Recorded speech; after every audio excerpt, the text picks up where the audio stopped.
As you normally lead your life, most of it is led from the ego, unless it is someone who's very aware of what's going on.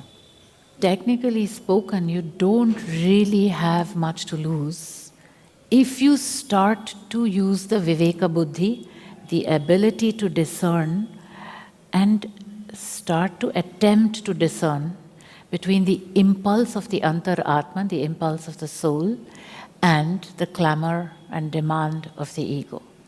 Firstly, what one has to remember is that there's nothing lost. Then, how do you deepen that sadhana or practice, and how can you be sure? So the deepening of the practice is by actually in every moment bringing yourself to this moment, because in this moment it's much easier to surrender. You're bringing yourself to this moment, and then you can more feel that impulse than if you're scattered. Also, the impulse of the soul as it's impulsing a system through this life is very subtle and very uninvolved. It doesn't want anything, it's just impulsing. Yes, no, no, yes. It has two polarities. It's either a positive or a negative or a positive. That's how the soul's impulse is. And it's almost imperceptible.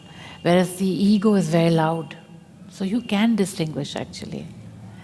And even if you've made 20 mistakes, you're still better off than not doing it, obviously, because of the chances that you might do it right, As far as the idea of surrender being giving up, it isn't giving up, because you're surrendering to the soul and you already know it's the Antar Guru, it's the master within. So you can't possibly be giving up, because you know that it is supporting the joyousness in the system. It grows the joyousness when you go with its impulse.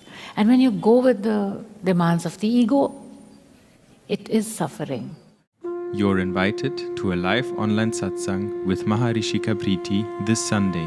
For more information, visit maharishikaa.org.